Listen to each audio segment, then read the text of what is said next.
point, parlant de la définition, parlant de la nature, parlant des vertus de l'action de grâce.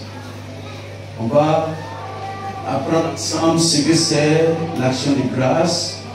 On va découvrir sa nature, on va découvrir les vertus qui sont dans l'action de grâce. À ce niveau-là, on va beaucoup répondre à la préoccupation pourquoi faire l'action de grâce. Alléluia. L'action de grâce, je vais demander qu'on apprenne ces versets-là, le psaume 50, verset 23. Le psaume 50, verset 23. Qui va faire lecture? Le psaume 50, le verset 23. La Bible nous dit ceci. Celui qui offre pour sacrifice des actions de grâce me glorifie. Et à celui qui veille sur sa voie, je ferai voir le salut de Dieu. Merci. Amen. Il faut prendre le verset 22. Encore. Le verset 22 dit: Prenez-y donc garde, vous qui oubliez Dieu, de peur que je ne déchire sans que personne délivre. Merci. Et nous en sommes. Amen. C'est réellement une menace. Là, c'est difficile de comprendre le Dieu d'amour. Il est fâché ici. Il parle avec dureté. Prenez-y garde. Donc, prenez-y donc garde. Vous qui oubliez Dieu. Il y a des gens qui oublient Dieu. Ils pensent que ça ne fait rien. À l'époque, Dieu était en train de parler aux enfants d'Israël. C'est quand ils ont commencé à délaisser l'adoration véritable. Ils ont commencé à être dans le formalisme. Ils viennent dans le lieu d'adoration, mais leur cœur n'exprime pas ce que Dieu attend. Il y avait des gens qui avaient commencé à développer la rébellion. En bas cette parole, très choquante. Vous qui oubliez Dieu. Quand lui, Dieu va décider, il va déchirer. Et personne déchirer à la place de détruire. Et personne ne peut reconstruire. Et d'ici, les gens ne reviennent pas à leur bon sens, à leur bonne relation avec lui, il va détruire ce qu'il leur a donné. Il va leur arracher ce qu'il leur a remis. Il va enlever ce pourquoi ils l'ont oublié. Est-ce que quelqu'un croit que Dieu est capable d'agir comme ça? Cette parole, suivez-moi. Nous allons donc voir que l'action de grâce, c'est une attitude, dans la définition au point 1, c'est une attitude de reconnaissance à Dieu. C'est un acte de remerciement à Dieu.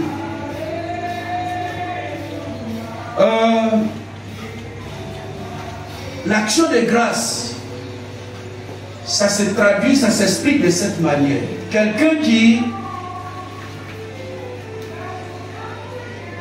commence dans sa pensée à réfléchir que ce qu'il a est de quelqu'un.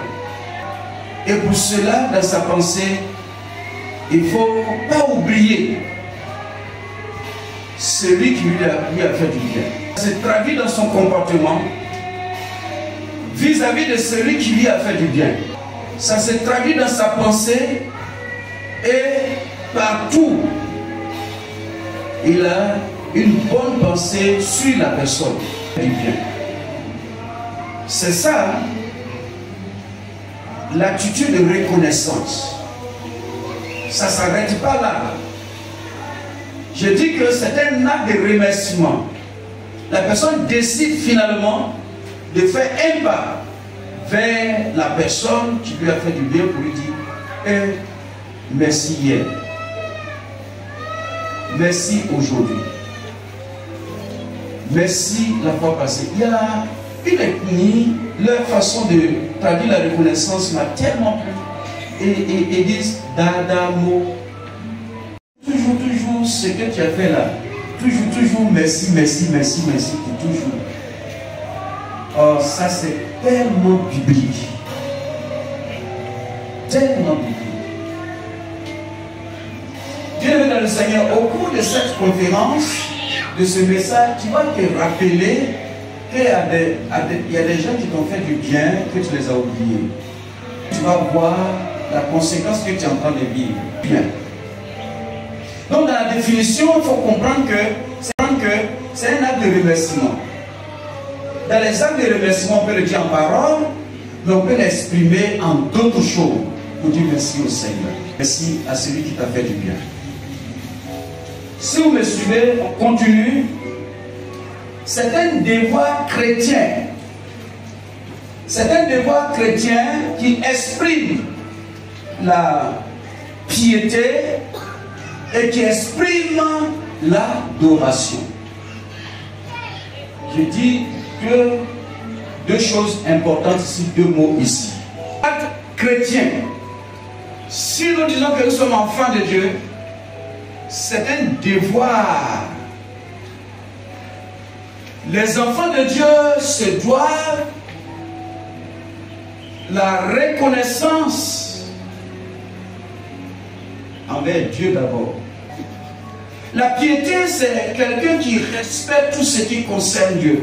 C'est quelqu'un qui met en pratique tout ce qu'il faut de la vie chrétienne.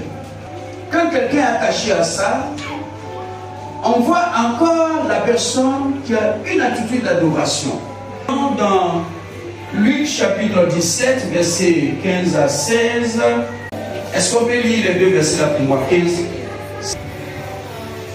Luc 17, versets 15 et 16. L'un d'eux, se voyant guéri, revint sur ses pas, glorifiant Dieu à haute voix. Il tomba sur sa face aux pieds de Jésus et lui rendit grâce. C'était un Samaritain. Amen. Amen. Amen. Amen. Un d'entre les 10 qui ont bénéficié du ministère du Sauveur Jésus-Christ, lui qui n'est pas de la famille des Juifs, il retourne. La Bible dit quoi? Il glorifiait Dieu et il tombe sur sa face en signe d'adoration et il dit merci à Jésus. Il honore Jésus, il glorifie Jésus, il exprime sa reconnaissance et dit son merci de par cette manière. De par ce geste, bien-aimé dans le Seigneur, quand le Seigneur aura posé un acte fort dans ta vie, qui va te marquer, et que tu vas vouloir lui dire merci, ça ne s'arrête pas seulement dans la bouche. Sa manière d'exprimer sa reconnaissance.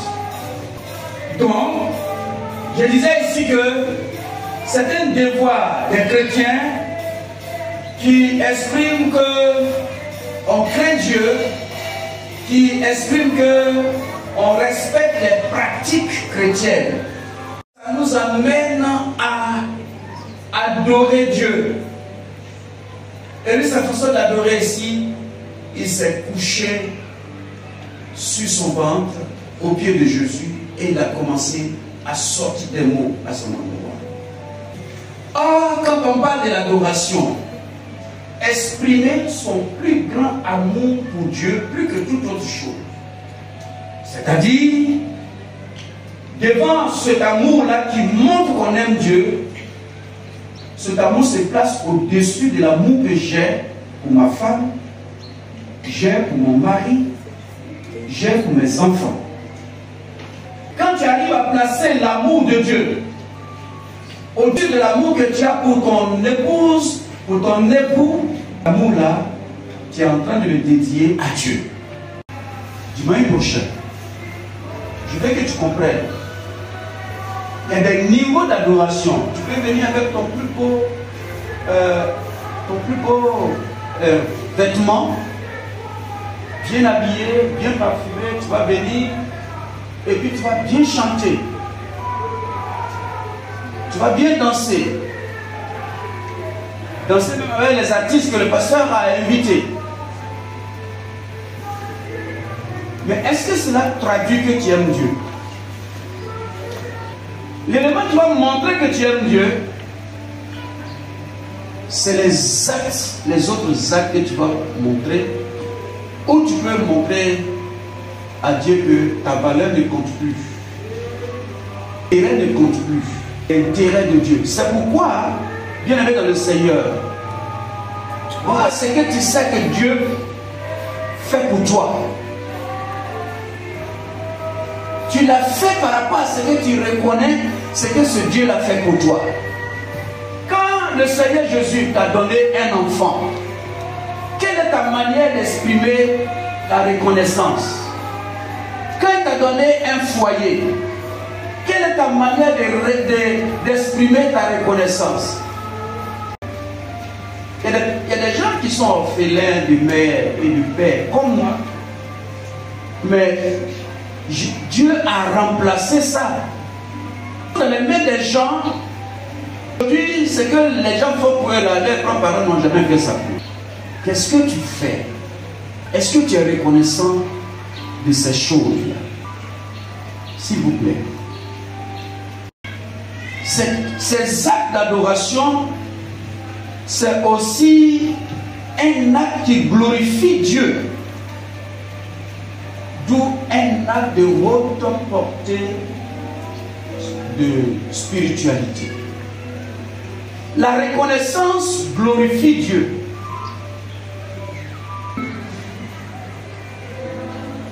Celui qui est reconnaissant à Dieu, il se fait distinguer parmi beaucoup de chrétiens. Différent dans l'église, de par sa manière de célébrer le Seigneur, de par sa manière de servir Dieu, venir au culte, de par sa manière même de s'asseoir dans le culte. Quand quelqu'un est reconnaissant, il considère Dieu. Pour lui, Dieu est cher. Pas le traiter n'importe comment et n'importe quoi. Quelqu'un me suit, tu ne dois pas faire comme ça. Merci. Les chrétiens qui sont reconnaissants à Dieu, ils ne rétrogradent pas. Ils ne rétrogradent pas.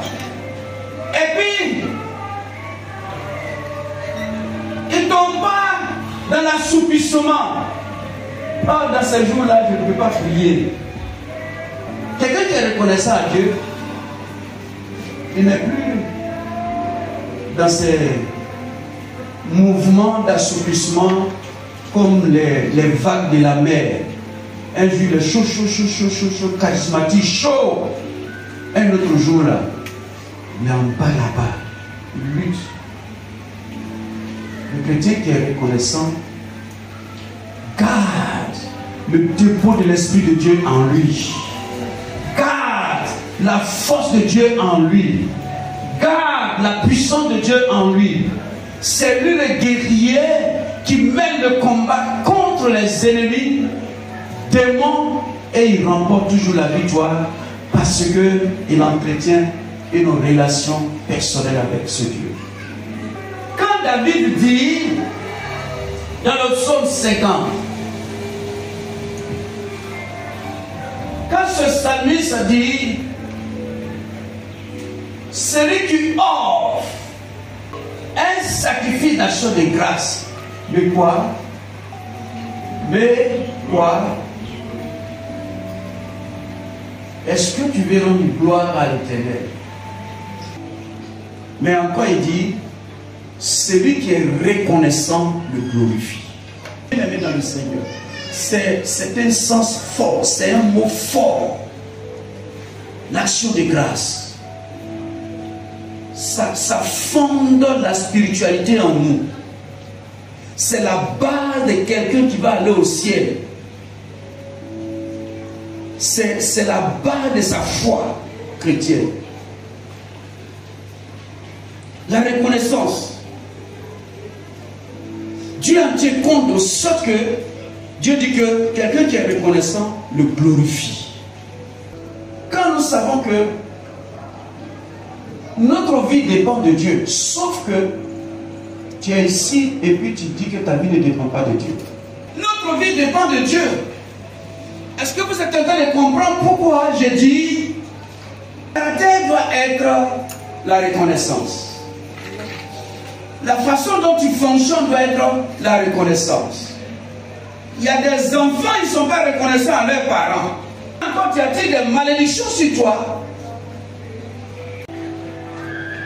et dit dans ce cas, tu as fait prière de supplication, il faut faire accompagner par l'action de grâce. Dans ce cas-là, l'action de grâce ici est un acte de haut niveau de foi. Tu ne l'as pas encore, mais comme tu connais Dieu, quand tu regardes son visage, tu sais que c'est quelqu'un qui ne trompe pas. Pas le visage de Dieu. Là, tu sais que... Mais, donc, par le visage, on peut reconnaître quelqu'un qui est sincère, quelqu'un qui est bien. Il faut apprendre à reconnaître le visage de Dieu. Et puis, tu as des souvenirs avec lui. Quelqu'un me suit? Quelqu'un me suit? Tu as des souvenirs avec lui. Certaines situations, tu l'as invoqué, il t'a exaucé. Juste pour fonder en toi la confiance, la foi. Donc quand tu es passé par d'autres moyens que ça ne va pas, il veut que tu y arrives là. Tu poses un acte pour lui dire merci pendant qu'il ne t'a pas encore exaucé. Et là-bas, nous allons voir quelques vertus de Dieu. Le troisième et dernier point. Nous allons voir quelques vertus de Dieu, de l'action de grâce. Quelques vertus. C'est-à-dire quelqu'un qui pratique l'action de grâce. Qu'est-ce qui arrive dans sa vie?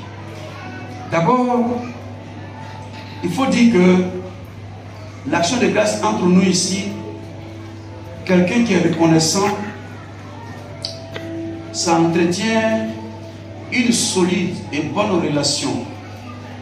Dans Jean 11, verset 41, il était devant le tombeau de Lazare quand tout le protocole a été tout fait.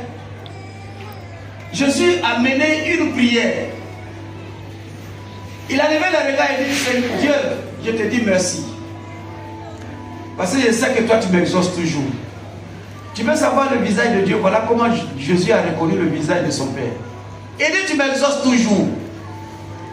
Donc je te dis déjà merci. Parce que je sais que tu m'as exaucé déjà. Lazare va être sorti. Lazare est sorti ou bien n'est pas sorti? Donc la reconnaissance, nous sommes dans les vertus. La première vertu, c'est que si tu es reconnaissant, ça va continuer à t'amener la bénédiction. Les gens seront toujours encouragés à t'assister. Et la reconnaissance donne une bonne relation entre vous et des frères et des sœurs et des amis. Est-ce que tu vois? Ce sont les vertus ça. La troisième vertu, c'est que la reconnaissance produit le miracle. Tu as d'autres miracles. Pour que le miracle puisse venir, fais comme Jésus. Dans la prière, il a commencé à bénir son Père. Quand il a ordonné, le miracle est venu ou bien c'est pas venu. Alors toujours tu entends le matin, midi, soir, gêner et prier. Demandez seulement. Arrête-toi, dis merci à Jésus, fais confiance. La reconnaissance produit des miracles, s'il te plaît. Il faut apprendre ça dans ta foi chrétienne, dans ta marche avec Jésus-Christ. Quand les disciples le suivaient et qu'il devait multiplier les pains, allez-y voir comment il a prié aussi. C'est par cette reconnaissance. Quand il a fini de dire merci à Dieu, il dit partager le pain. Mais ce genre de prière qui témoigne de la reconnaissance, ce n'est pas donné à n'importe qui, s'il vous plaît. Parce que là-dedans, c'est comme tu es en train de souffrir. Il y a panarie sur ton doigt. Ça fait miaou, miaou, miaou, miaou. Tu es tenté de dire: Seigneur, sauve-moi. Et si tu veux t'arrêter pour dire Seigneur merci parce que Panari est parti, Satan demande à dire, tu dis quoi? Il va doubler encore miaou, miaou, miaou. C'est pour dire que ces gens de prières là, c'est des prières des gens qui sont matures, qui sont mûrs spirituellement, et c'est des prières de foi. Quand tu entends merci à Dieu, pendant que tu es dans les épreuves, ça se dit. Mais c'est parce que tu ne regardes pas ce qui est là, mais tu regardes ce qu'il fait pour toi d'habitude, et si tu crois ce qu'il peut faire encore. C'est ça qu'on prend pour déclencher des grands miracles. La prière de reconnaissance. Apprends ça dans ta vie. Alléluia. Nous allons prendre 2 Samuel 9, verset 7 à 11, rapidement. 2 Samuel 9, à partir du verset 7. David lui dit, ne crains point car je veux te faire du bien à cause de Jonathan ton père. Je te rendrai toute la terre de Saül, ton père. On va pas à pas. À cause de Jonathan ton père, je veux te faire du bien. C'est quel acte ça? C'est une reconnaissance. Reconnaissance, action de grâce. Pas que je vous ai dit que la reconnaissance marche toujours avec un service rendu. Jonathan a tellement aidé David pour ne pas que Saül l'assassine. Donc quand il a été roi et il est venu pour maintenant manifester une reconnaissance. Continue. Je te rendrai toute la terre de Saül ton père et tu ne mangeras toujours à ma table. Tu vois non, toutes les terres du roi Saül reviennent à Mephibosheth, le petit-fils. Parce que David est au sommet, il est un roi, ce qu'il dit on ne peut plus contester. Amen. Il est parti restituer l'héritage au petit-fils. On continue. Verset 8. Il se prosterna et dit, qu'est ton serviteur pour que tu regardes un chien mort tel que moi? Le roi appela Tiba, serviteur de Saül, et lui dit, je donne au fils de ton maître tout ce qui appartient à Saül et à toute sa maison. Tu cultiveras pour lui les terres, toi, tes fils et tes serviteurs, et tu feras les récoltes afin que le fils de ton maître ait du pain à manger, et Mephibosheth, fils de ton maître, mangera toujours à ma table. S'arrête là, compte du temps. Me dites ça là-bas. Alléluia. Amen. Dis-moi, action de grâce. Action de grâce. Dis encore action de grâce. Action de grâce. Il faut mettre ta main sur la poitrine et tu dis, c'est ma vie. C'est ma vie. C'est ma vie. Je te fais dire ça pour que désormais, tu ne négliges pas ce que c'est. Amen. Regardez ce qui se passe. David lui-même, parce que David, il a la reconnaissance en lui, les sorciers ont tout fait pour le tuer, ils n'ont pas pu le tuer. Tel est le cas de Saül.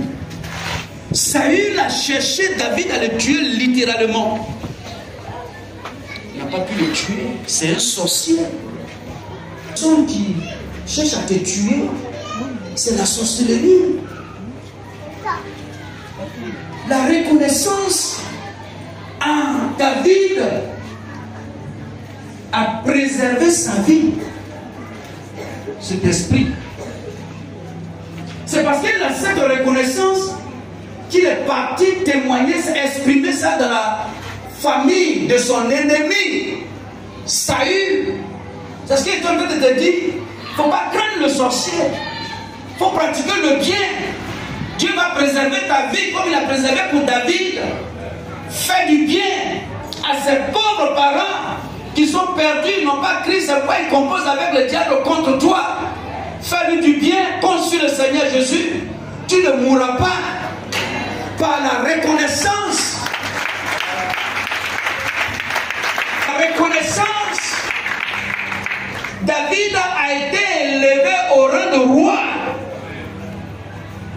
par la reconnaissance. Mephibosheth, qui n'était rien, a été relevé à la table du roi pour manger avec le roi et du coup devenir quelqu'un quelqu'un de riche, important, plus que le roi. David était en train de dire que je ne prendrai rien du roi Saül, mais tout revient au petit-fils. C'est le roi actuel qui a parlé, qui peut enlever ça. Mephibosheth a été rendu célèbre, béni, riche, à cause de la reconnaissance de David envers son père. Bien-aimé, tu fais quoi de la reconnaissance? Tu fais quoi? Tu as un problème de famille. Tu as un problème de sorcellerie. Tu as un problème d'héritage. Tu as un problème de blocage dans ta vie. Voici l'exemple. Voici l'exemple. À qui tu dédies ta reconnaissance? Tu dédies ta reconnaissance. Ça peut t'amener à la table des rois. Dépêche-toi à la mettre en pratique. Dépêche-toi à ne plus la négliger. Dieu m'envoie te dire ça. C'est ce qu'il te faut. Voilà les deux types de reconnaissance, ce qu'il te faut. Quel service ton père a rendu pour que quelqu'un lui soit reconnaissant à ton égard? Si elle n'a pas, lève-toi. Commence à rendre des services. Commence à rendre des services. Commence à poser des actes de foi dans la reconnaissance. Des sacrifices d'action de grâce. Ça t'intéresse. Dieu veut passer par là. Mais je vais terminer ici.